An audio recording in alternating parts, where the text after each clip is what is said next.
Michael Jackson ఎప్పుడైతే black గా ఉన్న పర్సన్ వైట్ గా అయ్యారన్నప్పటి నుంచి స్కిన్ వైట్నింగ్ మీద బ్రైట్నింగ్ మీద చాలా ఆశలు హోప్స్ పెంచేసుకున్నారు. ఈ సామాన్య ప్రజలకి స్కిన్ బ్రైట్నింగ్ వైట్నింగ్ అనేది ఎంతవరకు కరెక్ట్ అంటారు? ఫేర్ స్కిన్ ఉంటే మనం బాగుంటాము అని వాళ్ళు అనుకోవడం, ప్లస్ ఈ సెలబ్రిటీస్ ని స్క్రీన్ పైన చూసి మన స్కిన్ కూడా అలా అయితే బాగుంటది అనుకోవడం, ఇలా డిఫరెంట్ కేటగిరీస్ ఉన్నారు. బట్ రియల్ ఫ్యాక్ట్ ఏంటి అంటే, నేను సమంత గారిని చూశాను. అంటే ఏమై చేసావు మూవీలో కొంచెం తను డస్కీ స్కిన్ ఉండడం వల్ల చాలా మందికి నచ్చింది, కానీ ఇప్పుడు తను చాలా ఫేర్ అయిపోయింది. అసలు ఇప్పుడు అందరూ కామన్ పీపుల్ అది చూడరు కదా. ఇప్పుడు ఏదో క్రీమ్ రాసుకుంటున్నారు, తెల్లగా అయిపోతున్నారు, లేదంటే ఇంజెక్షన్స్ చేసుకుంటున్నారు, ఫెయిర్ అవుతున్నారు అనుకుంటారు. సో ఎక్స్ట్రీమ్ ఫెయిర్నెస్ అనేది విత్ ట్రీట్మెంట్స్, న్యాచురల్ ప్రాసెస్ ఏదైతే ఉందో, ఏజింగ్ కావచ్చు, హెయిర్ రావడం కావచ్చు, దీన్ని మనం అబ్రప్ట్గా స్టాప్ చేసి మెయింటైన్ చేస్తూ ఉంటే ప్రాబ్లమెటిక్గా ఉంటుందా, లేకపోతే నిజంగానే మనం స్టాప్ చేయొచ్చా? ఒక టైం వరకే మేనేజ్ చేయగలరు. ఎప్పుడైతే మనకు కొల్లాజన్ చాలా ఎఫెక్టివ్గా ఉంటుందో దాన్ని మనం ఏం చేసినా కూడా, ఎంత ఖర్చు పెట్టినా కూడా ఆపలేం. డర్మటాలజిస్ట్ అనగానే నాకు ఒక్కటే మైండ్లో వచ్చింది ఏంటంటే, అసలు ఈ సోషల్ మీడియాలో ఒక వారే జరుగుతుంది. ఫేక్ క్లినిక్స్ అని, ఫేక్ డాక్టర్స్ అని, వాళ్ళని వీళ్ళు తిట్టుకోవడం, వీళ్ళని వాళ్ళు తిట్టుకోవడం, మధ్యలో విక్టిమ్స్ అనుకుంటూ క్లయింట్స్ రావడం. What you want to say? Cosmetology అనే ఒక చిన్న కోర్స్ చేసి అందులో ప్రొసీజర్స్ నేర్చుకుంటున్నారు. లైక్ కెమికల్ పీల్ ఎలా చేయాలి, లేజర్ ఎలా చేయాలి అనేది నేర్చుకొని వాళ్ళు ప్రాక్టీస్ స్టార్ట్ చేసేస్తారు. సో కొన్ని సర్జరీస్ గాన్ రాంగ్ కేసెస్ ఉన్నాయి, సక్సెస్ఫుల్ అయిన కేసెస్ ఉన్నాయి. గాన్ రాంగ్ చాలా వరకు మనము ఆయిషా టాకీ అని చూడొచ్చు. ఇంకా అసలు సక్సెస్ఫుల్ అంటే Janhvi Kapoor is live example. And Allu Arjun గారు కావచ్చు, రామ్ చరణ్ గారు కావచ్చు, దుల్కర్ సల్మాన్ గారు కావచ్చు, వీళ్ళందరూ సక్సెస్ఫుల్ అయింది. ఎందుకు రాంగ్ అయింది అంటారు? సో వన్ బిగ్ ఇష్యూ ఏంటంటే సన్ స్క్రీన్ గురించి. Is it a cancer causing agent or it is a protective agent for skin? ఎందుకు ఇది క్యాన్సర్ కాజింగ్ ఏజెంట్ అనే న్యూస్ వచ్చింది అంటే, hello everyone, welcome to game changers with Lasya Reddy. And ఇప్పుడు present social మీడియాలో skin clinics మీద and skin doctors మీద, డెంటిస్ట్ల మీద అండ్ కాస్మెటాలజిస్ట్ మీద పెద్ద చర్చే నడుస్తుంది. అసలు ఏంటి కాంట్రవర్సీ? నిజంగానే మన స్కిన్ తీసుకెళ్ళి ఎవరి చేతిలో పెట్టాలంటే ఫస్ట్ ఏం ఆలోచించాలి? ఇటువంటి ట్రీట్మెంట్స్ నిజంగా ఫేకా, లేకపోతే కొన్ని వర్కౌట్ అవుతున్నాయా? ప్లాస్టిక్ సర్జరీస్ అంటే ఏంటి, బొటాక్స్ అంటే ఏంటి, ఫిల్లర్స్ అంటే ఏంటి, చాలా కన్ఫ్యూజన్స్ చేసేసారు కదా సోషల్ మీడియాలో. కొంతమంది సపోర్ట్ చేస్తున్నారు, కొంతమంది అపోజ్ చేస్తున్నారు. కానీ ఈ పాడ్కాస్ట్ చూస్తే మీకు పర్ఫెక్ట్ ఆన్సర్ తెలుస్తుంది. ఎస్పెషలీ మీకోసం ఈ పాడ్కాస్ట్ చేస్తున్నాము. And we have an amazing guest, doctor Durga Kalyani garu, dermatologist, Keha skin and hair clinic, Srinagar colony. So let's shoot out some questions. Hello doctor Durga Kalyani garu, ఎలా ఉన్నారు? హాయ్ అండి, I'm good. How are you? I'm good, thank you. So first dermatologist అనగానే నాకు ఒక్కటే మైండ్లో వచ్చింది ఏంటంటే, అసలు ఈ సోషల్ మీడియాలో ఒక వారే జరుగుతుంది. ఫేక్ క్లినిక్స్ అని, ఫేక్ డాక్టర్స్ అని, వాళ్ళని వీళ్ళు తిట్టుకోవడం, వీళ్ళని వాళ్ళు తిట్టుకోవడం, మధ్యలో విక్టిమ్స్ అనుకుంటూ క్లయింట్స్ రావడం. What you want to say, you being a dermatologist? యాక్చువల్గా బయట ఏం జరుగుతుంది అంటే, ఇప్పుడు డర్మటాలజీ అంటే ఏంటి, ఆఫ్టర్ ఎంబీబీఎస్ మనం పోస్ట్ గ్రాడ్యుయేషన్లో డిప్లొమా ఆర్ ఎండి డర్మటాలజీ చేస్తే యాక్చువల్ డర్మటాలజిస్ట్. కానీ చాలామంది ఏం చేస్తున్నారంటే, after their degrees either MBBS or BDS or any other degree చేసి కాస్మెటాలజీ అనే ఒక చిన్న కోర్స్ చేసి 6 months course, 3 months course, 1 to 2 lakhs pay చేస్తే ఆ కోర్స్ అయిపోతుంది. అది చేసి అందులో ప్రొసీజర్స్ నేర్చుకుంటున్నారు. లైక్ కెమికల్ పీల్ ఎలా చేయాలి, లేజర్ ఎలా చేయాలి అనేది నేర్చుకొని వాళ్ళు ప్రాక్టీస్ స్టార్ట్ చేసేస్తారు. అంటే వాళ్ళకి స్కిన్ టచ్ చేసే అర్హత ఉందా అనేది నా క్వశ్చన్. డెంటిస్ట్లకు కావచ్చు, కాస్మెటాలజిస్ట్లకు కావచ్చు, ఇంజెక్టబుల్స్ ఇవన్నీ చేయొచ్చా వాళ్ళు? యాజ్ పర్ ద నార్మ్స్ అయితే చేయకూడదు. Then it's wrong. అది రాంగే, కంప్లీట్గా రాంగే. అయితే అలా చాలా మంది పేషెంట్స్ మా దగ్గరకు వస్తూ ఉంటారు. నేను ఒక దగ్గర ట్రీట్మెంట్ చేసుకున్నాను, నా స్కిన్ ఇలా అయిపోయింది, ఇప్పుడు ఏం చేయాలి అనేసి. సో ఇప్పుడు డర్మటాలజిస్ట్ దగ్గర మీరు అడగచ్చు, డర్మటాలజిస్ట్ దగ్గర మరి 100% ఎఫెక్టివ్గా ఉంటుందా అని. ఎక్కడా కూడా 100% ఎఫెక్టివ్నెస్ అనేది ఉండదు. మా దగ్గర కూడా కొన్ని సైడ్ ఎఫెక్ట్స్ రావడమో, లేదంటే కొన్ని బ్యాడ్ థింగ్స్ జరగడమో జరుగుతుంది. కానీ how to manage after the situation అనేది ప్రాపర్ డర్మటాలజిస్ట్కే తెలుస్తుంది. ఇప్పుడు సో కాల్డ్ కాస్మెటాలజిస్టులు కానీ అదర్ డాక్టర్స్ కానీ ఏం చేస్తారంటే, ఒక కెమికల్ పీల్ చేస్తారు ఎగ్జాంపుల్. సో అప్పుడు స్కిన్ బర్న్ అయిపోతుంది. అప్పుడు వాళ్ళు ఏం చేస్తారు, దాన్ని తగ్గిపోతుందిలే అని చెప్పేసి పంపించేస్తారు. కానీ దానికి ఏం చేయాలి, ఎలా ట్రీట్ చేయాలి, మళ్ళీ నార్మల్ స్కిన్ ఎలా తెప్పించాలి అనేది మనం స్కిన్ గురించి ఇన్ డెప్త్ చదివితేనే తెలుస్తుంది. కరెక్ట్. సో అది వాళ్ళకి తెలియదు. అక్కడ ఇప్పుడు యాజ్ లాంగ్ యాజ్ అంత బాగా జరుగుతున్నప్పుడు ఏం రాదు. ఎప్పుడైతే ఒక్కళ్ళకి బ్యాడ్ జరుగుతుందో అప్పుడు ఇవన్నీ బయటకు వస్తాయి. మనం రీసెంట్గా హెయిర్ ట్రాన్స్ప్లాంటేషన్ డెత్స్, అవును. బీడిఎస్ డాక్టర్స్ చేశారని, లేదంటే నాన్ మెడికల్ వాళ్ళు చేస్తే ఇలా డెత్స్ వచ్చాయని, అలాంటివన్నీ కూడా ఏంటి అంటే మనం ఎనస్థీషియా డోస్ ఎంత చేయాలి, పోస్ట్ ప్రొసీజర్ ఎలాంటి కేర్ తీసుకోవాలి, ఇవన్నీ మనకు తెలుసుంటే మనకి మనం మేనేజ్ చేయడానికి ఈజీగా ఉంటుంది. సో ఇవన్నీ ఎంబీబీఎస్ చదివిన తర్వాత ఒక 2 years స్కిన్ స్పెషలిస్ట్ గా చేసి ఆ తర్వాత ఎండి ఇవన్నీ చేస్తుంటారు ఫెలోషిప్. కరెక్ట్. అన్నీ చేస్తేనే దట్ సైడ్ ఎఫెక్ట్స్ చేసినా కూడా మనము డర్మటాలజీ చేసిన తర్వాత కూడా ఎప్పటికప్పుడు మనం అప్డేట్ అవుతూ ఉండాలి. అంటే టెక్నాలజీ కానీ మన మెషినరీ కానీ మనం అప్డేట్ అవుతూ ఉండాలి. ఒక 1 month లోనో లేదంటే 6 months లోనో ఇది వచ్చేస్తే ఎందుకు 2-3 years కోర్స్ ఎందుకు ఉంటుంది? సో ఇది బయట జరిగేది. సో అలాంటి వాళ్ళు చాలా ఈజీ కదా ఈ ప్రొసీజర్ చేయడము అనేసి అలా కాలనీలో ఒక 10 ఉంటున్నాయి. సో అట్లా చాలా ఉన్నాయి. సో మెనీ క్లినిక్స్ వచ్చాయి రీసెంట్ టైమ్స్ లో. సో అందుకని IADVL, Indian academy of dermatology association ఏం చేసిందంటే ఒక క్వాకరీ కోసం, అంటే క్వాక్స్ అంటే those who are not dermatologist but practising dermatology, వాళ్ళని ఐడెంటిఫై చేయడానికి ఒక టీమ్ ఫామ్ అయింది. సో వాళ్ళు ఈ లిస్ట్ అంతా ప్రిపేర్ చేసి సోషల్ మీడియాలో పెడుతున్నారు. సో ఒకప్పుడు సెలబ్రిటీస్ అంటే మనకు జస్ట్ యాక్టర్స్ ఉండేవాళ్ళు. ఇప్పుడు సోషల్ మీడియాలో కనిపించే ప్రతి ఒక్కరు ఇన్ఫ్లుయెన్సర్లు, సెలబ్రిటీలే. సో అక్కడ నుంచి అండ్ అలాగే మైకల్ జాక్సన్ ఎప్పుడైతే అంటే బ్లాక్ గా ఉన్న పర్సన్ వైట్ గా అయ్యారన్నప్పటి నుంచి స్కిన్ వైట్నింగ్ మీద, బ్రైట్నింగ్ మీద చాలా ఆశలు, హోప్స్ పెంచేసుకున్నారు. సో 100% అవుతాయి. ఇప్పుడు ఆయన అంటే ఎన్నో కోట్లు ఖర్చు పెట్టుంటాడు దానికోసం, ఆ ట్రీట్మెంట్ కోసము. కామన్ పీపుల్ కి, సామాన్య ప్రజలకి స్కిన్ బ్రైట్నింగ్, వైట్నింగ్ అనేది ఎంతవరకు కరెక్ట్ అంటారు? ఇప్పుడు చాలా మంది మన ఇండియన్స్ ఫెయిర్ స్కిన్ కావాలనుకుంటారు. అందులో మెయిన్ రీజన్ ఏంటి అంటే ఫెయిర్ స్కిన్ ఉంటే మనం బాగుంటాము అని వాళ్ళు అనుకోవడం, ప్లస్ ఈ సెలబ్రిటీస్ ని స్క్రీన్ పైన చూసి మన స్కిన్ కూడా అలా అయితే బాగుంటది అనుకోవడం, కొన్ని వాళ్ళు పెట్టిన పోస్టులు చూసి వీళ్ళు ఈ ట్రీట్మెంట్ చేసుకుంటే ఫెయిర్ అవుతున్నారు, మనం కూడా చేసుకుందాం అని ఇలా డిఫరెంట్ కేటగిరీస్ ఉన్నారు. బట్ రియల్ ఫ్యాక్ట్ ఏంటి అంటే మనది ఏదైతే ఒరిజినల్ స్కిన్ ఉంటుందో దాన్ని టోన్ ఇంప్రూవ్ చేసుకోవచ్చు, టెక్స్చర్ ఇంప్రూవ్ చేసుకోవచ్చు, but not the colour. Okay, colour improve అవుతుంది ఎప్పుడు అంటే నువ్వు ఇంటర్నల్ హెల్త్ కూడా బ్యాలెన్స్డ్గా ఉండి మంచి డైట్ తీసుకొని కొన్ని ప్రొసీజర్స్ యాడ్ చేసుకుంటే 1 step మనం అంటే 1 step ఫెయిర్ చేసుకోవచ్చు. బట్ ఇక్కడ నేను సమంత గారిని చూశాను, అంటే ఏమై చేసావు మూవీలో కొంచెం తను డస్కీ స్కిన్ ఉండడం వల్ల చాలా మందికి నచ్చింది యాజ్ అ హీరోయిన్ గా, యాక్టింగ్ స్కిల్స్. కానీ ఇప్పుడు తను చాలా ఫేర్ అయిపోయింది, అసలు మేకప్ లేకుండా కూడా చాలా బాగుంటుంది. సో వైట్ అవుతారు కంపల్సరీ అనేది అయితే ఒకటి వచ్చేసింది. అంటే సమంత గారిలో ఏంటి అంటే నాట్ ఓన్లీ స్కిన్ కలర్, ఆవిడ ఫీచర్స్ కూడా మొత్తం చేంజ్ అయ్యాయి. అంటే బోటాక్స్, ఫిల్లర్స్ ఇవి చేసుకోవడం వల్ల ఆబ్వియస్ గా స్కిన్ అనేది ఇంప్రూవ్ అవుతుంది, స్కిన్ హెల్త్ ఇంప్రూవ్ అవుతుంది. దాంతో పాటు తను డైలీ చేసే మెయింటెనెన్స్ ఉంటుంది కదా, సప్లిమెంట్స్ తీసుకోవడం కానీ, ఫుడ్ తీసుకోవడం కానీ. ఇప్పుడు అందరూ కామన్ పీపుల్ అది చూడరు కదా, ఇప్పుడు ఏదో క్రీమ్ రాసుకుంటున్నారు తెల్లగా అయిపోతున్నారు, లేదంటే ఇంజెక్షన్స్ చేసుకుంటున్నారు ఫెయిర్ అవుతున్నారు, కెమికల్. సో ఇప్పుడు అదొక్కటే కదా ఆవిడ చేసేది. ఇంటర్నల్ హెల్త్ బిల్డ్ చేసుకుని ఎక్సర్సైజ్ చేస్తారు, డైట్ చేస్తారు, ప్రొసీజర్స్ చేసుకుంటారు, అండ్ సప్లిమెంట్స్ వేసుకుంటారు. ఇవన్నీ వేసుకోవడం వల్ల ఆవిడ టూ మచ్ ఫెయిర్ అయిపోలేదు, చూసారు కదా. Correct.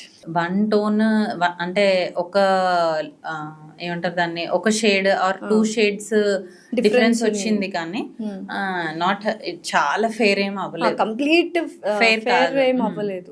Compare to previous skin ఇప్పుడు ఫెయిర్ గా ఉంది, బట్ చాలా ఫెయిర్ అవ్వచ్చు కదా మరి తను కూడా. సో ఎక్స్ట్రీమ్ ఫెయిర్నెస్ అనేది విత్ ట్రీట్మెంట్స్ పాసిబుల్ కాదు.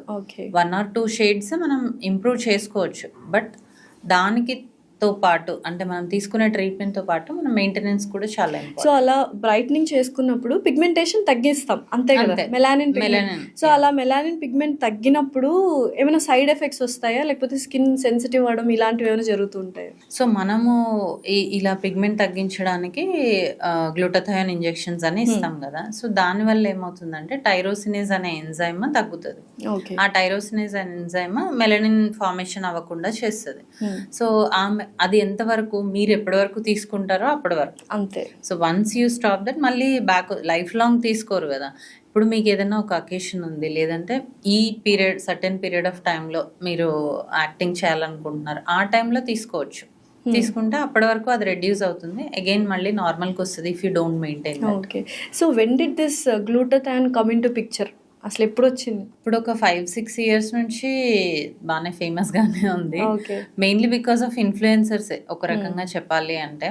ఇంతకుముందు మేము ఎలా అంటే ఎవరైతే ఫుల్ బాడీ కలర్ కోసం చూస్తున్నారు, ఫుల్ బాడీ టోన్ ఇంప్రూవ్ చేసుకోవాలనుకుంటున్నారు, ఇలా యాక్టింగ్ ఫీల్డ్లో ఉన్నారు, వాళ్ళకి మాత్రం సజెస్ట్ చేసేవాళ్ళం. ఇప్పుడు నార్మల్ వాళ్ళు కూడా వచ్చి అడుగుతున్నారు, చేస్తాము బట్ ప్రోస్ అండ్ కాన్స్, చేసుకున్నంత రోజులు ఉంటుంది, మళ్ళీ బ్యాక్ వస్తుంది, ఇంత ఖర్చు అవుతుంది, మీరు మెయింటైన్ చేసుకోగలరా, ఇవన్నీ ఎక్స్ప్లెయిన్ చేసి చేయడం జరుగుతుంది. ఎక్కడో ప్రీవియస్ ఇయర్స్లో లివర్ టైంలో అంటే లివర్ డిసీజెస్ ఉన్నప్పుడు ఇది యూస్ చేస్తున్నారు అని విన్నాము.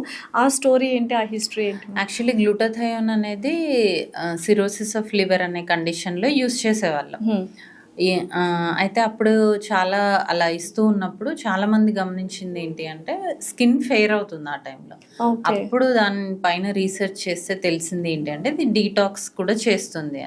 ఆబ్వియస్ గా మనం డీటాక్స్ చేసుకుంటే కలర్ వస్తాం కదా, సో అప్పుడు కలర్ ఇంప్రూవ్మెంట్ లో కూడా ఇది యాడ్ చేయడం జరిగింది. అయితే మేజర్ డౌట్ అందరికి ఏంటంటే న్యాచురల్ ప్రాసెస్ ఏదైతే ఉందో, ఏజింగ్ కావచ్చు, హెయిర్ రావడం కావచ్చు, దీన్ని మనం అబ్రప్ట్ గా స్టాప్ చేసి మెయింటైన్ చేస్తూ ఉంటే ప్రాబ్లమేటిక్ గా ఉంటుందా, లేకపోతే నిజంగానే మనం స్టాప్ చేయొచ్చా? యాక్చువల్లీ ఏజింగ్ అనేది ఫిజియలాజికల్ ప్రాసెస్. దాన్ని మనం ఏం చేసినా కూడా, ఎంత ఖర్చు పెట్టినా కూడా ఆపలేం. ఇప్పుడు సెలబ్రిటీస్ని కూడా చూస్తున్నాం కదా, ఒక టైం వరకే మేనేజ్ చేయగలరు. ఎప్పుడైతే మనకు కొల్లాజన్ చాలా ఎఫెక్టివ్గా ఉంటుందో అప్పటి వరకు. సో ఆఫ్టర్ దట్ మనకి ఏజ్ అనేది తెలుస్తుంది. ఎప్పుడైనా కూడా గ్రేస్ఫుల్ ఏజింగ్ అనేది రావాలి. అంటే సడన్ గా full dark circles, sudden wrinkles అలా కాకుండా స్లోగా వస్తే మనం కూడా దాన్ని అడాప్ట్ చేసుకోవచ్చు. అలా రావడం కోసం మనం డైట్ అండ్ ఎక్సర్సైజ్ ఇలాంటివి మెయింటైన్ చేస్తూ చిన్న చిన్న ప్రొసీజర్స్ చేసుకుంటే మెయింటైన్ చేయొచ్చు. అదే ఇప్పుడు చాలా మంది రింకిల్స్ కనిపించుకోకుండా ఉండడానికి, తర్వాత వాల్యూమ్ గా ఉండడానికి చాలా మంది బొటాక్స్, ఫిల్లర్స్ వాడుతున్నారు. Is it safe? Yeah, they are safe. కానీ ఎంత అమౌంట్లో ఇవ్వాలి, ఏ ప్లేసెస్లో ఇవ్వాలి అనేది ఒక ప్రాపర్ డాక్టర్కే తెలుస్తుంది. ఇక్కడ మళ్ళీ అదేంటి అంటే ఫేషియల్ ఎనాటమీ అనేది ఉంటుంది. అంటే ఎక్కడ ఏ వెజల్ ఉంటుంది, ఎక్కడ ఏ మజిల్ ఉంటుంది, ఎక్కడ ఇస్తే ఏ రిజల్ట్ వస్తుంది అనేది మనకు తెలిసి ఉండాలి. మేము బయటకు వెళ్ళినప్పుడు కొంతమంది టెక్నీషియన్స్ చేస్తున్నారు. అవును, అంటే ఎక్స్పీరియన్స్, నా ఫ్రెండ్స్ కానీ నేను కానీ ఎక్స్పీరియన్స్ అయిందని అంటే సీట్లో కూర్చున్న తర్వాత జనరల్ గా అడుగుతాం కదా, మామూలుగా ఏంటి స్పెషలైజేషన్ ఏంటి అని అడుగుతాం కదా. I'm not doctor, I'm technician అని చెప్తున్నారు. ఇప్పుడు ఏం చేస్తాం, ఫుల్ పేమెంట్ అయిపోయి ఉంటుంది. అంటే అసలు టెక్నీషియన్స్ అనే వాళ్ళు చేయకూడదు ఇది. ఎందుకు అంటే ఇది చాలా సేఫ్ గా చేయాల్సిన ప్రొసీజర్. ఇప్పుడు డే బిఫోర్ యెస్టర్డే ఒక పేషెంట్ వచ్చారు, వాళ్ళకి ఏంటి బొటాక్స్ ఇక్కడ చేశారు. సో ఇక్కడ చేయడం వల్ల ఏమైంది, మజిల్ డ్రూప్ అయ్యి అప్పర్ లిప్ అనేది కిందికి పడిపోయింది, అంటే ఇలా లోపలికి వెళ్ళిపోయింది. మళ్ళీ అది బొటాక్స్ రివర్స్ చేయలేము. మళ్ళీ అది నార్మల్ రావాలి అంటే they have to wait 3 to 6 months wait చేయాల్సిందే. అప్పటిదాకా డ్రూపింగ్ అనేది అలాగే ఉంటుంది. సో ఆ టైంలో వాళ్ళ సైకలాజికల్ గా ఎంత డిప్రెస్ అవుతారు. ఇంకా ఐలిడ్ ఇక్కడ ఫోరెడ్ రింకిల్స్ కి ఎక్కువగా బొటాక్స్ చేస్తారు. అది ప్రాపర్ గా ఇవ్వకున్నా కూడా ఐలిడ్స్ అనేవి పడిపోతాయి. అంటే ఒక కన్ను ఇలా లోపలికి, ఒక కన్ను బ్రాడ్ గా ఉంటుంది.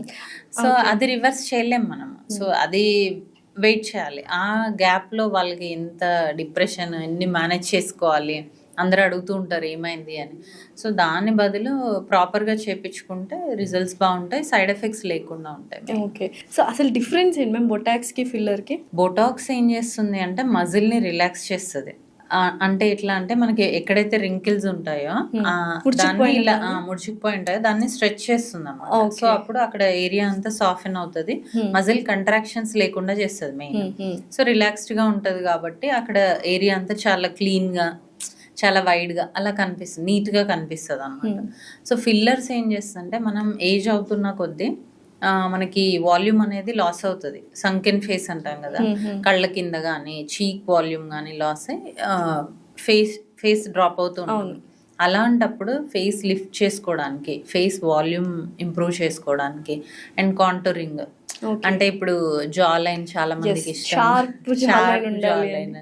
అండ్ చిన్ ప్రామినెంట్ గా చేసుకోవడానికి ఇవన్నిటికి ఫిల్లర్స్ చేయడం జరుగుతుంది. సో అంటే ఏమంటారు మామూలుగా ఇలా మెయింటైన్ చేస్తూ రావడం ఏజ్ని కాకుండా ఈ ఫేస్ లిఫ్ట్లు సర్జరీస్ చేయడం వల్ల ఏదైనా రాంగ్ అయ్యే ఛాన్సెస్ ఉన్నాయా? అంటే ప్రాపర్ గా చేయకపోతే ఖచ్చితంగా రాంగ్ అవుతుంది. ఎలా అంటే ఇప్పుడు బొటాక్స్ ఇచ్చినప్పుడు ఎంత డోస్ ఇవ్వాలి, ఎక్కడ ఏ మజిల్ ఉంటుంది, ఎక్కడ చేస్తే ఏ రియాక్షన్ వస్తుంది అనేది మనకు తెలిసి ఉంటే అలా చేస్తే ఏం కాదు.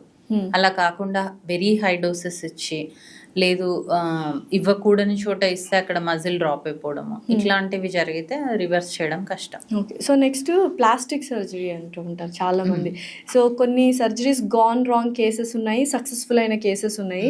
గాన్ రాంగ్ చాలా వరకు మనము ఆయిషా టాకియాని చూడొచ్చు, తను హీరోయిన్, అండ్ హాలీవుడ్ లో కొంతమంది యాక్ట్రెస్ ఉన్నారు. ఇంకా అసలు సక్సెస్ఫుల్ అంటే Janhvi Kapoor is live example, and Allu Arjun గారు కావచ్చు, రామ్ చరణ్ గారు కావచ్చు, దుల్కర్ సల్మాన్ గారు కావచ్చు, వీళ్ళందరూ సక్సెస్ఫుల్ అయింది. ఎందుకు రాంగ్ అయింది అంటారు? అదే అంటే ఎవరికి ఎక్కడ ఎలాంటి ట్రీట్మెంట్ చేయాలి అనేది ఫస్ట్ డిసైడ్ అవ్వాలి. సపోజ్ ఇప్పుడు చిన్ తీసుకుందాం example. If you have wide చిన్, మనం ఎంతవరకు ఆ టిప్ అనేది ప్రామినెంట్ గా చేయాలి అనేది ఫస్ట్ డాక్టర్ కి ఐడియా ఉండాలి. అండ్ క్లయింట్ కి కూడా ఏంటి అంటే స్క్రీన్ మీద వాళ్ళు ఎలా కనిపించాలనుకుంటున్నారు అనే ఒక క్లియర్ పిక్చర్ ఉండాలి. సో దాన్ని మనం అసెస్ చేసుకోగలగాలి. అలా చేసినప్పుడు ఖచ్చితంగా రాంగ్ అవ్వదు. ఇప్పుడు బ్రాడ్ నోస్ ఉంది, జాన్వీ కపూర్ బ్రాడ్ నోస్, అక్కడ ఫిల్లర్ ఇచ్చినా ఉపయోగం లేదు, ఆవిడ రైనోప్లాస్టీ చేసుకున్నారు. సో అలా ఎక్కడ ఏ ట్రీట్మెంట్ చేసుకోవాలి, ఎవరి దగ్గర చేసుకోవాలి అనేది ఒకటి. అసలు యాక్చువల్గా ఏదన్నా మనకు స్కిన్ అందంగా అవ్వాలన్నా, స్కిన్ రెజ్యువనేట్ అవ్వాలన్నా వెళ్ళే క్లినిక్ అండ్ వెళ్ళే డాక్టర్ ఇస్ వెరీ ఇంపార్టెంట్. మనకు కూడా క్లారిటీ ఉండాలి. ఇప్పుడు చాలా మంది ఏంటి అంటే వాళ్ళకి జా లైన్ ఉంది, నాకు కూడా కావాలి అని చేపించుకుంటారు. ఎందుకు కావాలి, అసలు నువ్వు ఎలా కనిపించాలనుకుంటున్నావు? కాస్మెటాలజీ అనేది ప్యూర్లీ పర్సనల్ థింగ్. అవును, అదేమి 100% ఎమర్జెన్సీ థింగ్ కాదు.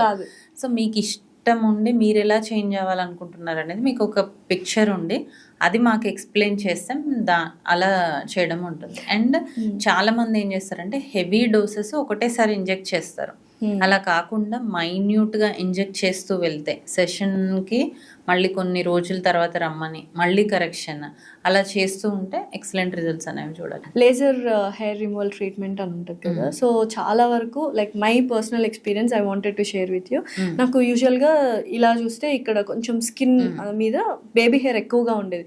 తీయించేసుకుంటే అయిపోతుంది కదా, స్క్రీన్కి బాగా అనిపిస్తుంది కదా. ఐ వెంట్ డర్మటాలజిస్టే చెప్తున్నా, not even dentist, not even any other cosmetologist. Dermatologist దగ్గరికి వెళ్తే తను ఏం చెప్పారంటే లేజర్ ట్రీట్మెంట్ 6 సిట్టింగ్స్ చేయించుకోండి, ఆ తర్వాత ఒక 1 year 2 years మళ్ళీ వస్తుంది, మళ్ళీ you can go and have maintain చేస్తూ ఉండాలి. 6 సిట్టింగ్స్ అయిపోయిన తర్వాత కూడా నెక్స్ట్ మంత్ నాకు మళ్ళీ బేబీ హెయిర్ రాలేదు, థిక్ హెయిర్ రావడం స్టార్ట్ అయింది. సో అప్పుడు ఆ డెర్మటాలజిస్ట్ ఏమని సజెస్ట్ చేసి ఉండాల్సింది నాకు అని నేను అనుకుంటే, ఎందుకమ్మా బేబీ హెయిర్ ఉంది కదా, no need to go for అని చెప్పుంటే బాగుండేది అనిపించింది, because I'm getting all thick hair. Okay, అయితే ఇందులో ఇప్పుడు 2 things ఉన్నాయి. ఒకటి ఏంటి అంటే పాత ఓల్డ్ మెషిన్స్ ఎలా ఉండే అంటే ఓన్లీ థిక్ హెయిరే తగ్గేది, థిన్ హెయిర్ తగ్గేది కాదు. సో ఇప్పుడు వచ్చిన న్యూ టెక్నాలజీలో చాలా ఫైన్ హెయిర్ కూడా మనం తగ్గించవచ్చు. లాంగ్ బ్యాక్ అయితే కొన్ని నెంబర్ ఆఫ్ సెషన్స్ తో చాలా వెరీ ఫైన్ హెయిర్ కూడా మనం తగ్గించవచ్చు. సో అప్పుడు మీరు చేసుకున్నప్పుడు తన దగ్గర ఆ మెషిన్ లేకపోయి ఉండొచ్చు, అది ఒకటి. అండ్ ఇంకొకటి ఏంటి అంటే ఇప్పుడు లేజర్ హెయిర్ రిమూవల్ కాదా process, laser hair reduction. So only 95% of the only కాదు 95% ఆఫ్ ద హెయిర్ మాత్రమే తగ్గుతుంది. మిగతా 5% ఏదైతే ఉందో అది కొంతమందికి అది రికరెన్స్ రావడం కానీ because of their hormonal factors అనుకోండి, లేదు అంటే మెషిన్తో ఉన్న ప్రాబ్లం అనుకోండి, అలా ఒక 5% హెయిర్ మాత్రం వచ్చే ఛాన్స్ ఉంటుంది. అది మెయింటెనెన్స్ సెషన్ లాగా ఇయర్లీ వన్స్, అలా అందరికీ కాదు కొంతమందిలో అవసరం పడుతుంది. సో మనకి బేబీ హెయిర్ ఉన్నా కూడా లేజర్ హెయిర్ రిమూవల్ చేసుకోవచ్చు, బట్ ఆ మెషిన్ అంత ఎఫెక్టివ్ గా పనిచేస్తుందా బేబీ హెయిర్ కి అనేది మ్యాటర్స్ అన్నమాట. సో అయితే థిక్ హెయిర్ ఉన్న వాళ్ళకి మాత్రం 100% వస్తుంది. ఓకే, సో పీసీఓఎస్ పీసీఓడి ఉన్న వాళ్ళకి ఎక్కువగా సెకండరీ సెక్షువల్ క్యారెక్టర్స్ ఉంటాయి, థిక్ హెయిర్ హిర్సుటిజం ఉంటుంది. సో ఏంటి వాళ్ళకి అదే ట్రీట్మెంట్? ఇప్పుడు పీసీఓడి కంట్రోల్ చేసుకుంటూ మనం లేజర్ హెయిర్ రిడక్షన్ కూడా చేస్తే రిజల్ట్స్ బాగుంటాయి. లేదు పీసీఓడి అలాగే ఉంది, హార్మోనల్ ఇష్యూస్ అలాగే ఉన్నాయి, కానీ మనం లేజర్ చేస్తున్నాం బట్ అప్పుడు యూజ్ ఉండదు అన్నమాట. ఓకే. అండ్ మేజర్ ప్రాబ్లం టీనేజర్స్కి ఏంటంటే యాక్ని. అందరూ ఫస్ట్ సఫర్ అయ్యేది. ఫస్ట్ టీనేజ్ యాక్ని వచ్చిన తర్వాత రకరకాల ప్రోడక్ట్స్ ఓవర్ ద కౌంటర్ వెళ్ళి కొనేస్తూ ఉంటారు. అది కరెక్టా, లేకపోతే డైరెక్ట్ డర్మటాలజిస్ట్ దగ్గరికి వెళ్ళాలా? యాక్చువల్గా టీనేజ్ యాక్ని రాగానే మీరు అన్నట్టు ఇప్పుడైతే ఇన్స్టాగ్రామ్లో చూస్తారు, ఒక సెరమ్, ఒక moisturiser, sunscreen, night care, face wash, retinol, ఇలా రకరకాలుగా పెట్టుకొని వచ్చేస్తారు. అవైతే ఫస్ట్ వాడిన తర్వాతే డాక్టర్ దగ్గరికి వస్తున్నారు. ఎందుకంటే ఈ మధ్యలో ఓపీకి వచ్చిన వాళ్ళని ప్రెసెంట్గా మీరు ఏం వాడుతున్నారు అంటే ఇంత పెద్ద లిస్ట్ ఉంటుంది, నేనే రాయనన్ని. సో అట్లా ఓటీసీ ప్రోడక్ట్స్ అనుకోండి, లేదంటే ఇన్స్టాగ్రామ్ ప్రోడక్ట్స్ అనుకోండి, అవి చూసి వాడేస్తున్నారు పిల్లలు. ఏంటంటే వాళ్ళకి మెచ్యూరిటీ లేక. సో పేరెంట్స్ కూడా ఏంటి అంటే అవి నార్మల్ అనేసి వాళ్ళని చెప్పడంతో వాళ్ళు అలా ట్రై చేస్తున్నారు. బట్ టీనేజ్ యాక్ని వచ్చిన, ఏ ఏజ్లో యాక్ని వచ్చిన రీజన్ ఏంటి, మనకి ఏదైనా హార్మోనల్ ఇష్యూస్ వల్ల వస్తున్నాయా, ఒక్కొక్కసారి డాండ్రఫ్ ఉంటే కూడా పింపుల్స్ వస్తాయి, అట్లా వస్తున్నాయా, ఫుడ్తో వస్తున్నాయా అనేది చూసుకొని అలా మనం ప్రాపర్గా ట్రీట్ చేసుకుంటే వాళ్ళకి తర్వాత అది స్కార్స్ రాకుండా, హోల్స్ రాకుండా, పోర్స్ అనుకోండి, యాక్ని స్కార్స్ లేదంటే పిగ్మెంటేషన్, ఈ ప్రాబ్లమ్స్ రాకుండా చూసుకోవచ్చు. హోమ్ రెమెడీస్ యూజ్ చేస్తారు కొంతమంది, బేసన్ లేదంటే హల్దీ, అలా యూజ్ చేసి కూడా ఇంకా స్కిన్ డ్యామేజ్ చేసుకొని వస్తారు. అవును మ్యామ్, నిజంగా హోమ్ రెమెడీస్ యూజ్ చేయండి, బెటర్, చాలా సేఫెస్ట్ అంటుంటారు. బట్ చాలా మంది డాక్టర్స్ అది ఇంకా వర్సన్ చేస్తుంది అంటారు. ఎలా అంటే ఇంతకు ముందు మన చిన్నగా ఉన్నప్పుడు, ఇప్పుడు పస్చులర్ యాక్ని వస్తే టీనేజ్ లో ఏం చేసేవాళ్ళు, హల్దీ అప్లై చేసేవాళ్ళు. ఎందుకు అని అంటే హల్దీ యాంటీబయాటిక్ కాబట్టి. ఇప్పుడు కూడా మనం పస్చులర్ యాక్ని వస్తే ఓరల్ యాంటీబయాటిక్ అనేది ఇస్తాము, టాపికల్ కూడా ఇస్తాం. కానీ ఇప్పుడు వచ్చే హల్దీ ఎంతవరకు సేఫ్, ఎంతవరకు కెమికల్ లేకుండా ఉంది. సో ఆ కెమికల్ వల్ల, అందులో యాడ్ చేసే కెమికల్స్ వల్ల సైడ్ ఎఫెక్ట్స్ వస్తున్నాయి. దానివల్ల ఏమవుతుంది, వాళ్ళకి స్కిన్ అంతా ఇంకా డార్క్ అయిపోవడము, లేదంటే ఇంకెక్కువ పింపుల్స్ రావడము, ఇట్లా జరుగుతుంది. నేనేం చెప్తాను అంటే అవన్నీ అవాయిడ్ చేయండి. ఫస్ట్ డాక్టర్ని కన్సల్ట్ అయితే మీకు అది యాక్ని చాలా ఎక్కువ అవ్వకుండా చేయడానికి ఉంటుంది, అండ్ వచ్చినవి సేఫ్గా తగ్గించడానికి ఉంటుంది without any scar. Okay. So ఎటువంటి ఫుడ్స్ మనము తీసుకోవాలి యాక్ని వచ్చినప్పుడు, తర్వాత ఎటువంటి ఫుడ్స్ తీసుకోకూడదు? సో ఇప్పుడు హై గ్లైసిమిక్ ఇండెక్స్ ఉన్న ఫుడ్స్ అవాయిడ్ చేయమని చెప్తాం. లైక్ చాక్లెట్స్ కానీ, ఐస్ క్రీమ్, షుగరీ ఫుడ్స్, ఇవన్నీ అవాయిడ్ చేయమని చెప్తాము. అండ్ కొంతమందికి నాన్ వెజ్ తిన్నప్పుడు, అంటే హాట్ స్పైసీ మసాలా ఫుడ్స్ తిన్నప్పుడు ఎక్కువ అగ్రివేషన్ అనేది చూస్తాం. ఆ ఫుడ్స్ అవాయిడ్ చేయమంటాం. ఎక్కువ ఏం తినమంటాము అంటే fruits and vegetables, anti oxidant rich food, high coloured berries కానీ, క్యారెట్స్, ఇట్లాంటివి ఎక్కువగా తీసుకోమని చెప్తాం. వాటర్ ఇంటేక్ ఒకటి చూసుకోమంటాము. అండ్ మిల్క్ తీసుకోవచ్చా చాలా మంది అడుగుతారు. డైరీ ప్రోడక్ట్స్ ఏం చేస్తాయంటే సీబమ్ ని ఇంకా ఇంక్రీజ్ చేసి యాక్ని అగ్రివేట్ అయ్యే ఛాన్స్ ఉంటుంది. సో డైరీ ప్రోడక్ట్స్ వద్దంటాం. సో యూజువల్ గా చాలా మంది వేడి చేసింది కాబట్టి పింపుల్స్ వస్తున్నాయి అంటారు. దాన్ని తగ్గించడానికి మజ్జిగ తాగుతూ ఉంటారు. ఫర్మెంటెడ్ ప్రోడక్ట్స్ గుడ్ బ్యాక్టీరియా ఉంటాయి కాబట్టి that is okay. Other than curd and మజ్జిగ, ఇవి చీజ్, పన్నీర్, బటర్, ఇట్లాంటివి అవాయిడ్ చేయమని. సో వన్ బిగ్ ఇష్యూ ఏంటంటే సన్ స్క్రీన్ గురించి. Is it a cancer causing agent or it is a protective agent for skin? So first sunscreen benefits చూద్దాము, తర్వాత cancer వస్తుందా లేదా చూద్దాం. సో సన్ స్క్రీన్ బెనిఫిట్స్ ఏంటి అంటే మనము ఎండ నుంచి యాంటీ ఏజింగ్ ప్రొటెక్షన్ ఒకటి, పిగ్మెంటేషన్ రాకుండా అండ్ సన్ బర్న్స్ రాకుండా మనం సన్ స్క్రీన్ అనేది వాడుకోవాలి. ఈవెన్ చిన్న పిల్లల్లో కూడా ఎందుకు యూస్ చేయమంటాము అంటే వాళ్ళు ఎక్స్పోజ్ అయ్యే సన్ కూడా ఇప్పుడు హెవీ ఉంది కదా, మన అప్పుడులా లేదు. సో దానివల్ల వాళ్ళకి ఏమవుతుంది, సన్ ర్యాషెస్ రావడం ఉంటుంది. వాళ్ళకు కూడా స్కూల్కి వెళ్ళే పిల్లలకు కూడా అప్లై చేయమని చెప్తున్నాం. ఎందుకు ఇది క్యాన్సర్ కాజింగ్ ఏజెంట్ అనే న్యూస్ వచ్చింది అంటే సన్ స్క్రీన్లో 2 kinds ఉంటాయి, physical and chemical. Physical sunscreen safe for everyone. ఎందుకు అంటే only upper layer of the skin వరకు మాత్రమే పనిచేస్తుంది. సో అందుకని physical sunscreen even if you are pregnant, lactation, kids అందరినీ యూజ్ చేయమంటాం. Even if you have sensitive skin, కానీ chemical sunscreen ఏం చేస్తుందంటే స్కిన్లోకి అబ్జర్వ్ అవుతుంది. So those who are having very sensitive skin, లేదు అంటే చాలా ఓపెన్ ఉంది అంటే అబరేషన్స్ ఉన్నాయి, ఓపెనింగ్స్ ఉన్నాయి, ఫిషర్స్ ఉన్నాయి, అట్లాంటి స్కిన్ ఉన్న వాళ్ళకి, very mild and sensitive skin ఉన్న వాళ్ళకి ఈ sunscreen, chemical sunscreens వాడడం వల్ల అది మనకి ఇంటర్నల్గా అబ్జర్వ్ అవుతాయి. అప్పుడు అది లోపల రియాక్షన్స్ వచ్చేసి క్యాన్సర్స్ వచ్చే అవకాశం ఉంది అని. అందులోనూ కొన్ని కెమికల్స్ ఆక్సిబెంజోన్ అలాంటివి. ఓకే, సో ఇది ఎస్పీఎఫ్ ఉంటుంది కదా, సో ఇది 50 వాడాలా 30 వాడాలా? ఎస్పీఎఫ్ అంటే సన్ ప్రొటెక్షన్ ఫ్యాక్టర్. మనకి ఇప్పుడు సన్ నుంచి వచ్చేవి అల్ట్రావైలెట్ రేస్, అందులో యూవీఏ యూవీబీ అని ఉంటాయి. ఎస్పీఎఫ్ అనేది ఏంటంటే యూవీబీకి ప్రొటెక్షన్ అన్నమాట. సో మనకి 30 ఉంటే 90% ప్రొటెక్షన్ ఉంటుంది, 40 ఉంటే 95% ఉంటుంది, 50 ఉంటే 99% ఉంటుంది. సో కానీ మనము ఇప్పుడు డస్కీ స్కిన్ ఉంది కానీ నేను 50 ఎస్పీఎఫ్ పెట్టుకుంటాను అంటే మీ స్కిన్కి అది సూట్ అవుతుందా లేదా చూడాలి.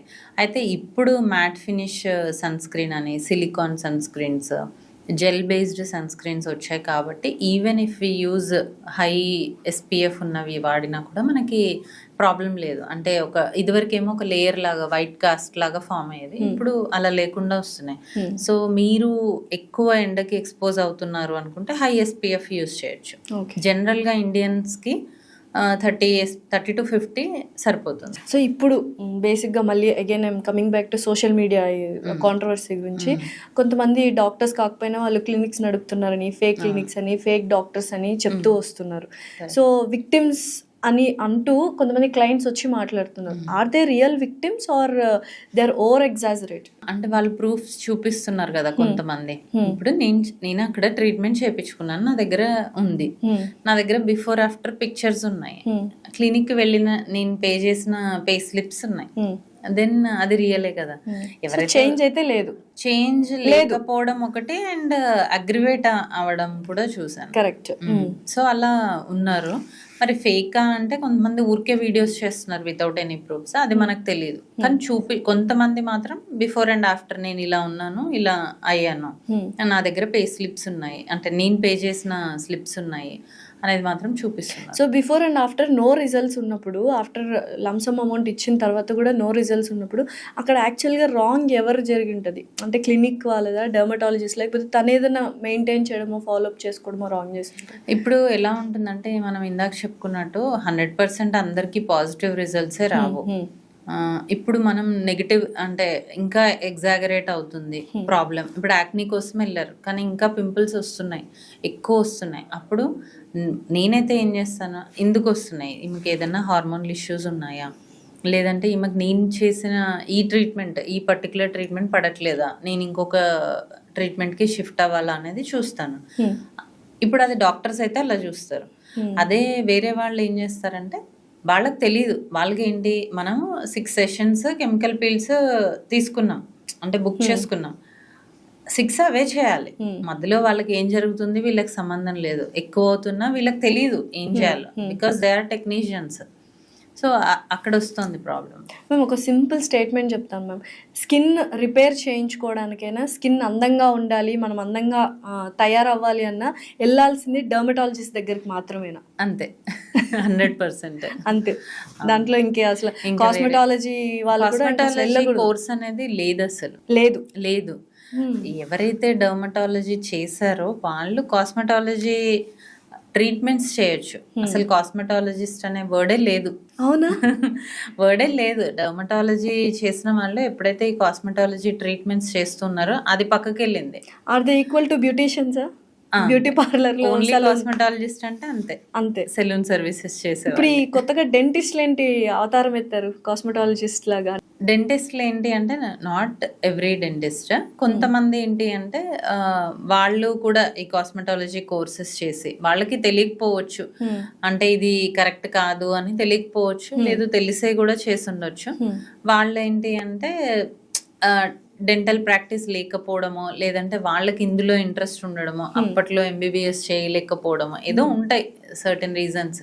సో అలా వాళ్ళు ఈజీగా ఇది 6 monthsలో అయిపోతుంది కదా అని ఒక కోర్స్ నేర్చుకొని వాళ్ళు ప్రాక్టీస్ చేయడము అట్లా చేయడం వల్ల సో ఫస్ట్ డెంటిస్ట్లు టర్న్ తీసుకుందే హెయిర్ ట్రాన్స్ప్లాంటేషన్ అనే ఒక ప్రొసీజర్ నుంచి. అయితే చాలా క్లినిక్స్లో 30,000కి హెయిర్ ట్రాన్స్ప్లాంట్ జరుగుతుంది, 3 లక్షలకి హెయిర్ ట్రాన్స్ప్లాంట్ జరుగుతుంది. డిఫరెన్స్ ఏంటి? సో ఇప్పుడు టెక్నీషియన్ చేసిన దానికి డాక్టర్ చేసిన దానికి చాలా డిఫరెన్స్ ఉంటుంది కదా. ఇప్పుడు 30,000లో 20,000లో లేదంటే 50లో ఎక్కడైతే అవుతుందో అక్కడ మోస్ట్లీ టెక్నీషియన్స్ చేస్తారు, అక్కడ డాక్టర్ ఉండరు. ఓకే, వాళ్ళకి ఏంటి, ఈ రోజు మనకు ఒక పేషెంట్ వచ్చారు, మనకు ఒక 30,000 వచ్చింది, అయిపోయింది. నెక్స్ట్ డే వాళ్ళకి వీళ్ళకి సంబంధం ఉండదు, పేషెంట్ అండ్ టెక్నీషియన్. సో ఎక్కడైతే మనము ఇప్పుడు మన దగ్గర అవుతుంది అనుకోండి సపోజ్, మనం ఏంటి అంటే పేషెంట్కి ముందు కౌన్సిలింగ్ చేయడం జరుగుతుంది, పోస్ట్ ప్రొసీజర్ మనం వాళ్ళతో కాంటాక్ట్లో ఉండడం జరుగుతుంది. ఇన్ కేస్ వాళ్ళకి ఏదైనా రియాక్షన్ వస్తే మనం వెంటనే రెస్పాండ్ అవ్వడం జరుగుతుంది. కానీ అక్కడ అది ఉండదు. సో దానివల్ల ఈ సైడ్ ఎఫెక్ట్స్, ఈ రియాక్షన్స్, డెత్స్ ఇవన్నీ జరుగుతాయి. ఓకే, సో యూజువల్గా కాస్ట్ ఎక్కువైనప్పటికీ మనం particular supervision depends on number of grafts ఒకటి, తర్వాత సెంటర్ ఒకటి, అంటే మనం ఎక్కడ చేయించుకుంటున్నామో ఆ సెంటర్, దాని ఇన్ఫ్రాస్ట్రక్చర్, నీకు ఎంత జాగ్రత్తగా చేస్తున్నారు, ఎవరు చేస్తున్నారు, ఇవన్నిటిపైన డిపెండ్ అయి ఉంటుంది. ఓన్లీ ఒక ఫ్యాక్టరే కాదు. చాలా మంది మా దగ్గర కూడా వచ్చి డాక్టర్ మీరేమో 1 lakh చెప్తున్నారు, అక్కడ నాకు 30,000కే చేస్తా అంటున్నారు అని చాలా మంది అడుగుతారు. బట్ డిఫరెన్స్ అది, ఇక్కడ ఉన్నంత కేర్ కానీ ఇక్కడ మనం చేసినంత జాగ్రత్తగా వాళ్ళు చేయకపోవచ్చు. ఏం మ్యామ్ డిఫరెన్స్? అంటే పిఆర్పి, జిఎఫ్సి అని వస్తూ ఉన్నాయి అండ్ హెయిర్ ట్రాన్స్ప్లాంటేషన్ డిఫరెన్సెస్ ఏంటి?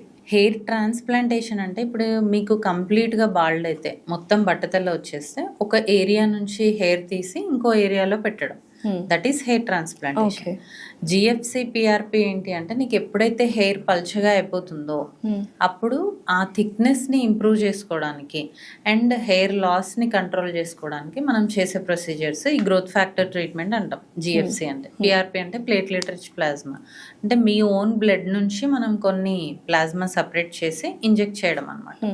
సో అది ట్రీట్మెంట్. మ్యామ్ ఇప్పుడు ఉన్న పరంగా నేను మీ క్లినిక్ వచ్చేసి నన్ను ఒక 10 years యంగర్ పర్సన్ని చేసేసేయండి చూడడానికంటే, will you able to do it? First అడుగుతాను అసలు ఏం కావాలి. యంగర్ పర్సన్ అంటే పర్సనాలిటీ అడుగుతున్నారా, ఫేస్ అడుగుతున్నారా? ఫేస్, స్కిన్ అడుగుతున్నారు కదా. సో అప్పుడు ఖచ్చితంగా చేయొచ్చు, కానీ ఎలా చేయొచ్చు అనేది ఫస్ట్ నేను మిమ్మల్ని అసెస్ చేసి ఇక్కడ ఇలా చేసుకుంటే బాగుంటుంది. ఇప్పుడు కొంతమందికి ఇది చాలా బల్కీగా ఉంటది, కొంతమందికి చీక్స్ ఉండవు, కొంతమందికి లిప్స్ చాలా థిన్ ఉంటాయి. సో అలా ఎక్కడ చేస్తే మీ లుక్ ఇంప్రూవ్ అవుతుంది అనేది ఖచ్చితంగా చెప్పి చేయడం జరుగుతుంది. కానీ అది మెయింటైన్ చేస్తూ ఉండాలి. ఇప్పుడు బోటాక్స్ అనుకోండి 6 months ఉంటుంది, ఫిల్లర్ అయితే 1.5 to 2 years ఉంటుంది. అంటే హౌ అఫోర్డబుల్ ఇట్ ఈస్? కాస్ట్లీనా అంత 10 years యంగర్కి వెళ్ళిపోవాలంటే? మరి కావాలి అంటే కాస్ట్ పెట్టుకోవాలి. డిపెండ్స్, అంటే కొన్ని బ్రాండ్స్ హై ప్రైస్ ఉంటాయి, కొన్ని నార్మల్ మీడియం రేంజ్ కూడా ఉంటాయి. ఓకే, ఇప్పుడు లిప్ ఫిల్లర్స్ వస్తున్నాయి, చాలా మంది ఏంటంటే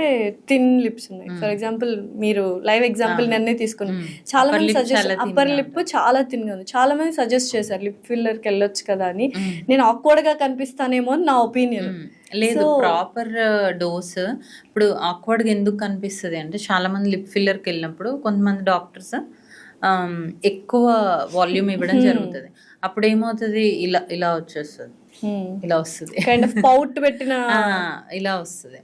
సో అట్లా కాకుండా మనం ప్రాపర్ డోస్ ఇచ్చి ఎక్కడ ఇవ్వాలి. ఇప్పుడు మీది లెఫ్ట్ సైడ్ బాగానే ఉంది, కొంచెం రైట్ సైడ్ కొంచెం ml ఇస్తే సరిపోతుంది అంతే. అట్లా ఫైన్ లైన్స్ ఇవన్నీ కూడా మనం కవర్ చేసుకోవచ్చు వాటిలో అన్నిట్లో. సో ఓవరాల్గా ఇప్పుడు ఎవరైనా అందంగా తయారవ్వాలి అంటే ఇప్పుడు 30s లో ఉన్న వాళ్ళు వస్తే అక్కడ నుంచి స్కిన్ మెయింటైన్ చేస్తూ ఉంటే చాలా ఈజీ. అదే అడుగుతున్నా, ఏ ఏజ్ నుంచి అంటే మేము మీ దగ్గరకు రావాలి? 25 చెప్పాలి అంటే 25 నుంచి ఎవరైతే స్కిన్ కేర్ మెయింటైన్ చేస్తారో వాళ్ళు స్లోగా కరెక్ట్ చేసుకుంటూ వెళ్తే అది చాలా కాలం వరకు మనం బ్యూటిఫుల్ గా ఉండొచ్చు. అలా కాకుండా డైరెక్ట్ నేను ఇప్పుడు బాగానే ఉన్నాను కదా, 60 తర్వాత వెళ్తాను లేదంటే 50 తర్వాత వెళ్తాను అంటే టూ మచ్ డోస్ ఇవ్వాల్సి వస్తుంది. అయినా కూడా వాళ్ళకి సాటిస్ఫాక్షన్ ఉండదు, బికాజ్ అప్పటికే చాలా సంఖ్యన అయిపోతుంది, చాలా సాగింగ్ ఉంటుంది. అప్పుడు చేయడం కన్నా యంగ్ ఏజ్ నుంచి మనం కొంచెం స్కిన్ కేర్ కొన్ని యాంటీ ఏజింగ్ ట్రీట్మెంట్స్ చేసుకుంటే. అయితే స్కిన్ కేర్ రొటీన్ అని ఒకటి ఉంది. So day care, skin routine, night care. ఏంటి మేడం, మాయిశ్చరైజర్, సీరము, తర్వాత ఇంకేవో సన్ స్క్రీన్, ఇంకా తర్వాత మళ్ళీ ఏవేవో అన్ని నైట్ అన్ని రాసుకొని పడుకోవాలి స్కిన్ ని. అంటే దానికి బ్రీత్ ఇచ్చే స్పేస్ కూడా ఇవ్వకుండా నిజంగానే అన్ని వాడాలా ఇప్పుడు? అవసరం లేదు. యాక్చువల్లీ ఇప్పుడు టీనేజ్ వాళ్ళు ఉన్నారనుకోండి, మార్నింగ్ అండ్ నైట్ మాయిశ్చరైజర్ పెట్టి, మార్నింగ్ ఒక sunscreen, if they are exposing to too much of sun అయితే ఒక సన్ స్క్రీన్ పెట్టుకుంటే చాలు. మాయిశ్చరైజర్ అనేది చాలా ఇంపార్టెంట్ అండ్ 100% ఎఫెక్టివ్గా ఉంటుంది. ఎందుకు అంటే మన స్కిన్ బ్యారియర్ బాగుండాలి, బయట పొల్యూటెంట్స్ నుంచి మనం స్కిన్ బాగుండాలి, ప్రొటెక్ట్ చేసుకోవాలి అంటే మాయిశ్చరైజర్ 100% అది మాత్రం వాడాలి morning and night. And sunscreen depending on your exposure. చాలా మంది ఇప్పుడు 2 ఫింగర్ టిప్స్, 3 ఫింగర్ టిప్స్ అని నేను కూడా చెప్తాను. బట్ ఇప్పుడు మీది చిన్న ఫేస్, మీకు 2 ఫింగర్ టిప్స్ అంటే దయంలా ఉంటుంది. అంత అవసరం లేదు. మన స్కిన్కి ఎంతైతే అవసరమో అంత అప్లై చేసుకుంటే బాగుంటుంది. అంతవరకు చాలు టీనేజర్లో. ఇప్పుడు యాజ్ వి ఏజ్ 20 దాటుతున్నాం, 25 దాటుతున్నాం అంటే కొన్ని సెరమ్స్, ఇఫ్ యూ హ్యావ్ యాక్ని ఆ serums, if you have dry skin కొన్ని హైలోనిక్ యాసిడ్ సిరమ్స్. ఇంకా ఏజింగ్ స్టార్ట్ అవుతుంది 25 నుంచి, కాబట్టి రెటినాల్ యూస్ చేయమని చెప్తాం. కానీ అది కూడా proper dose, proper quantity, proper product. Okay.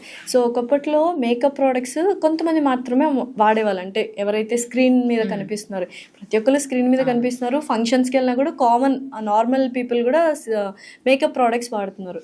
Are they harmful or we have to maintain them? ఇప్పుడు మేకప్ ప్రోడక్ట్స్ అంటే కూడా మళ్ళీ మనం బేస్ మంచి మాయిశ్చరైజర్, సన్ స్క్రీన్ వాడి దానిపైన కొంచెం లైట్ మేకప్ వేసుకుంటే ఓకే. బట్ ఇప్పుడు యాక్ని ప్రోన్ ఉన్నారనుకోండి, ఇంకా డంప్ చేస్తూ ఉన్నాము. సో వాళ్ళకి అప్పుడు ఏం కాకపోవచ్చు, కానీ తర్వాత ఈ పోర్స్ అన్ని క్లాగ్ అయిపోయి ఇంకా యాక్ని ఎక్కువ అయ్యే ఛాన్స్ ఉంటుంది. సో మనం ఏం చేయాలి, తప్పదు అప్లై చేసుకోవాలి అనుకున్నప్పుడు ప్రాపర్గా క్లీన్ కూడా చేసుకోవాలి. అండ్ మీ స్కిన్కి సూట్ అయ్యే మేకప్ ప్రోడక్ట్సే వాడాలి. అంటే జెల్ బేస్డ్ వచ్చాయి, ఇప్పుడు మ్యాట్ ఫినిష్ వచ్చాయి, క్రీమ్ బేస్డ్ ఉన్నాయి. ఇట్లా మీ స్కిన్ టైప్ ఏంటి, దానికి మనకి ఏది సూట్ అవుతుంది అనేది చూసుకొని వాడితే అప్పుడు సైడ్ ఎఫెక్ట్స్ ఉండవు. మ్యామ్ ఇప్పుడు అందరూ ఏజ్ చెప్పడానికి చాలా మొహమాట పడుతూ ఉంటారు. And age is just number అనే వాళ్ళు కూడా ఉన్నారు. అసలు ఏంటి క్రొనలాజికల్ ఏజ్ ఏంటి, బయాలజికల్ ఏజ్ ఏంటి? క్రొనలాజికల్ ఏజ్ అంటే నంబర్. ఇప్పుడు నా నంబర్ 40 45 డేట్ ఆఫ్ బర్త్ ప్రకారం నా నంబర్ అది. బయలాజికల్ ఏజ్ ఏంటి అంటే ఇప్పుడు నీ సెల్ ఏజ్. అంటే ఇప్పుడు ఎవరైతే మంచిగా, ఇప్పుడు మీ సపోజ్ ఒక పర్సన్ 40 years ఉన్నారు క్రోనలాజికల్ ఏజ్, కానీ వాళ్ళ బయలాజికల్ ఏజ్ మాత్రం 30 ఉంటుంది. ఎందుకు అంటే వాళ్ళ సెల్స్ యాక్టివిటీ అలా ఉంటుంది. అది ఎందుకు ఉంటుంది అంటే వాళ్ళ డైట్ కానీ, వాళ్ళ ఎక్సర్సైజ్ కానీ, వాళ్ళ మెయింటెనెన్స్ కానీ, దీన్ని బట్టి వాళ్ళ బయలాజికల్ ఏజ్ అనేది తక్కువ ఉంటుంది. సో ఎప్పుడైతే మనం ఓన్లీ అప్లికేషన్స్ కాకుండా ఇంటర్నల్ అండ్ ఎక్స్టర్నల్ హెల్త్ ప్రాపర్గా మెయింటైన్ చేస్తామో మన బయలాజికల్ ఏజ్ మన క్రోనలాజికల్ ఏజ్ కన్నా చాలా తక్కువగా మెయింటైన్ చేయొచ్చు. సో బయోలాజికల్ ఏజ్ తక్కువ ఉండాలి, క్రోనలాజికల్ ఏజ్ అంటే అప్పుడు మనం అందంగా కనిపిస్తాం. సో ఓవరాల్గా ఒక క్వశ్చన్ మ్యామ్, ఫైనల్లీ అసలు చూస్తున్న ఆడియన్స్కి, ఇప్పుడు చాలా మంది క్లినిక్స్ వచ్చాయి, ఈ డాక్టర్ ఇలా అందరూ క్లినిక్స్ మీద, డాక్టర్స్ మీద అంటున్నారు, ఫైన్. అసలు ఆడియన్స్కి ఏం చెప్దాం అనుకుంటున్నారు? సో స్కిన్, హెయిర్ అనేది చాలా ఇంపార్టెంట్. అది ఓన్లీ అపియరెన్స్కే కాకుండా మన కాన్ఫిడెన్స్, మన సైకలాజికల్ స్టేటస్, వీటన్నిటిలో కూడా matters skin and hair. So అంత ఇంపార్టెంట్ అయిన స్కిన్ అండ్ హెయిర్ని ఎక్కడంటే అక్కడ, లేదంటే ఎవరికంటే వాళ్ళకి అప్పగించడం కాకుండా ఒక ప్రాపర్ డర్మటాలజిస్ట్ని చూస్ చేసుకొని వాళ్ళతోనే కంటిన్యూ అవుతుంది. ఇప్పుడు చాలామంది ఒకరోజు ఒకరి దగ్గరికి వెళ్తే ఇంకొక రోజు అలా కాకుండా కంటిన్యూస్గా ఒక డాక్టర్తో ట్రావెల్ చేస్తే మీ స్కిన్ ఏంటి అనేది వాళ్ళకి అర్థమవుతుంది. మీ స్కిన్లో ఉన్న చేంజెస్ని బట్టి వాళ్ళు మీకు సజెస్ట్ చేయడం జరుగుతుంది. సో అలాంటి సెంటర్స్ని చూస్ చేసుకోండి, అలాంటి డాక్టర్స్ని చూస్ చేసుకోండి. తక్కువకు వస్తుంది, లేదు యాక్సెసిబిలిటీ ఈజీగా ఉంది, బాగా మాట్లాడుతున్నారనో అలా కాకుండా ప్రాపర్ డాక్టర్ దగ్గరికి వెళ్తే స్కిన్ అండ్ హెయిర్ని మంచిగా వాళ్ళు ప్యాంపర్ చేస్తారు, మీకు కూడా ఆ కాన్ఫిడెన్స్ అనేది ఉంటుంది. So go and check their certificates and they should be compulsorily dermatologist. వెళ్ళి ఇప్పుడు నా దగ్గరకు వచ్చిన వల్ల మీ సర్టిఫికేట్ చూపించండి అని ఎవరు క్లినిక్ లో వేసి ఉంటారు కదా. అలా కూడా ఇప్పుడు ఎంతమంది వెళ్ళి చదువుతారు, చదవలేరు. సో అట్లీస్ట్ గూగుల్లో చెక్ చేసుకోండి వీళ్ళు కరెక్ట్ డాక్టర్సా కాదా, వీళ్ళ ఎలా ఉంది, వీళ్ళ ట్రీట్మెంట్స్ ఎలా ఉన్నాయి. ఇప్పుడు ఇన్స్టా ఇవన్నీ వచ్చాయి, గూగుల్ రివ్యూస్ ఉన్నాయి, ఇవన్నీ చూసుకోండి. ప్రాపర్ డాక్టర్ కాదా చూసుకోండి, చూసుకొని అప్పుడు వెళ్ళండి. సో మీ స్కిన్ ఎవరి చేతిలోనో పెట్టాలంటే కేవలం డెర్మటాలజిస్ట్ చేతిలోనే పెట్టండి, అంతకుమించి ఎవరి చేతిలో పెట్టకండి. Thank you so much Durga గారు, థ్యాంక్స్ అలాట్.